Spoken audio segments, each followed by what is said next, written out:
বর্তমান কেন্দ্রীয় সরকার সম্পূর্ণরূপে অবৈধ অনুপ্রবেশ রুখতে সচেষ্ট। সাংবাদিকদের মুখোমুখি হয়ে একথা বললেন বিদেশ মন্ত্রকের ডায়াসপোরা এঙ্গেজমেন্ট বিভাগের যুগ্ম সচিব অঙ্কন ব্যানার্জি। প্রসঙ্গত, আগরতলার রাজ্য অতিথিশালায় সোমবার বিদেশ সম্পর্ক অনুষ্ঠান শীর্ষক এক সচেতনতামূলক আলোচনা চক্রের আয়োজন করা হয়।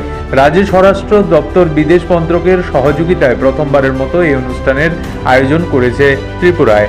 অনুষ্ঠানে ডায়াসপোরা এঙ্গেজমেন্ট বিভাগের বিদেশ মন্ত্রকের যুগ্ম সচিব অঙ্কন ব্যানার্জি বলেন, দেশের প্রত্যেকটি রাজ্যের প্রশাসনের সাথে কেন্দ্রীয় বিদেশ মন্ত্রককে একই প্ল্যাটফর্মে নিয়ে আসার উদ্দেশ্যে 2017 সাল থেকে এই অনুষ্ঠানের আয়োজন করা হচ্ছে। বিদেশে বসবাসরত, কর্মরত এবং শিক্ষার জন্য যাওয়া ভারতীয়দের প্রয়োজনীয় সুবিধা প্রদান, কনসুলার পরিষেবা ও অনুপ্রবেশ রুখতে রাজ্য সরকারকে সহায়তা করতে এই সচেতনতামূলক অনুষ্ঠানের আয়োজন করা হয়। এর ফলে কেন্দ্রীয় বিদেশ মন্ত্রক ও রাজ্য সরকার উভয়ই তাদের দায়িত্ব, করণীয়, সঠিক ব্যবস্থাপনা সম্পর্কে অবগত হচ্ছে। তিনি বলেন, বর্তমানে বিদেশে প্রায় 3,50,00,000 ভারতীয় রয়েছেন। এর মধ্যে সবচেয়ে বেশি রয়েছেন মার্কিন যুক্তরাষ্ট্রে। মধ্যপ্রাচ্যের দেশগুলির মধ্যে সবচেয়ে বেশি রয়েছেন সংযুক্ত আমির শাহিতে।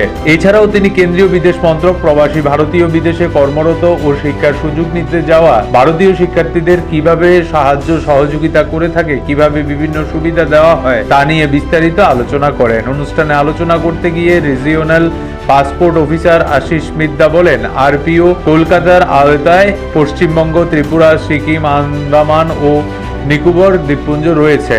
আগরতলায় পাসপোর্ট সেবা কেন্দ্র, ধর্মনগরে পোস্ট অফিস পাসপোর্ট সেবা কেন্দ্র রয়েছে। প্রতিদিন আগরতলায় 270 জন, ধর্মনগরে 40 জন পাসপোর্টের জন্য আবেদনকারী সাক্ষাৎ নেওয়া হয়। অপরদিকে এই দিনের এই আলোচনা চক্রের পর সাংবাদিকদের সাথে মতবিনিময় করেন কেন্দ্রীয় যুগ্ম সচিব অঙ্কন ব্যানার্জি।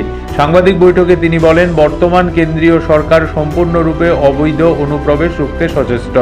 এক্ষেত্রে রাজ্য ও কেন্দ্র সরকারকে একজোট হয়ে কাজ করতে হবে। অনুষ্ঠানে স্বাগত বক্তব্য রাজ্যে স্বরাষ্ট্র দপ্তরের সচিব ডক্টর পি.কে. চক্রবর্তী রাজ্যে রোহিঙ্গা অনুপ্রবেশ, বিদেশ মৃত রাজ্যবাসীর দেহ আনা সহ আরও কিছু সমস্যা নিয়ে বিদেশ মন্ত্রকের প্রতিনিধিদের অবগত করেন। এছাড়াও রাজ্যের বিভিন্ন সমস্যা নিয়ে আলোচনা করেন ডিজিপি ইন্টেলিজেন্স অনুরাগ ধ্যানকর। অনুষ্ঠানে বিদেশ মন্ত্রকের অবর সচিব রুশাল গর্গ বাণিজ্য ও বিনিয়োগের সুযোগ ও সুবিধা, শ্রমিক কল্যাণ নিয়ে ইপি অ্যান্ড ডাব্লিউ অধিকর্তা নীতেশ কুমার, সুরক্ষিত এবং বৈধ অভিবাসন নিয়ে প্রোটেক্টর অফ ইমিগ্রেট তনয়া দে আলোচনা করেন। এই অনুষ্ঠানে ত্রিপুরা মহিলা কমিশনের চেয়ারপারসন ধন্যা দেববর্মা, রাজ্য সরকারের বিভিন্ন দপ্তরের সচিব, অধিকর্তাগণ উপস্থিত ছিলেন। কোথাও কোথাও রাজ্যভাগ কিংবা এই ধরনের দেশভাগেরও কথা শোনা যাচ্ছে। মানে এই অবস্থায় এবং বাংলাদেশের যে পরিস্থিতি চলছে এখন, মানে এই পরিস্থিতিতে কিভাবে সেটা সমাধান করা যাবে, এই নিয়ে কি কোনো সমাধান সূত্র বেরিয়েছে অনুপ্রবেশ রুখতে? মানে দেখুন, এই অনুপ্রবেশ যে ইয়েটা, মানে এটার জন্য তো গভর্নমেন্ট অফ ইন্ডিয়া সবই ট্রাই করছে যে যাতে হলো ইনফিলট্রেশন কোনো দিকে না হয়। তো this is a constant Endeavour.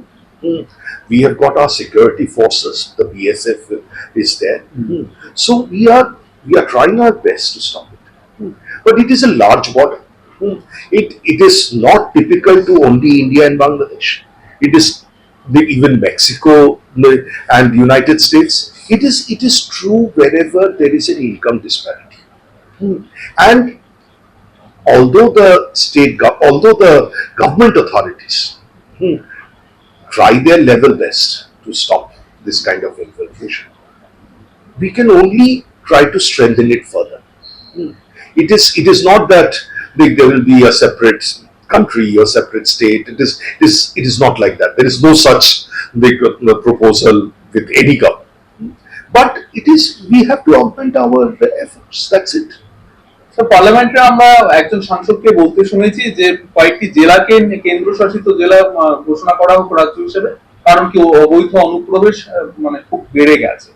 যেমন বিহার, বেঙ্গল, এইখান থেকে 5টি জেলাকে একসঙ্গে করে কেন্দ্রশাসিত রাজ্য ঘোষণা করার দাবি করেছেন সাংসদরা। মানে এই ধরনের যে ঘটনাগুলো ঘটছে বা উঠে আসছে, সেটা কিভাবে মোকাবেলা করা যায়? দেখুন, এগুলো হলো till the time it is adopted by the government as a legislation, it is the personal view of the MPs, honorable MPs. So I cannot really comment on any personal views of the MP. It is not the opinion of the government of India. It is not the opinion of any of these so-called states which should come under the central. So I will leave it to the government of India, and in its which is in hands of experts to address these issues. Bureau Report, Asian Times.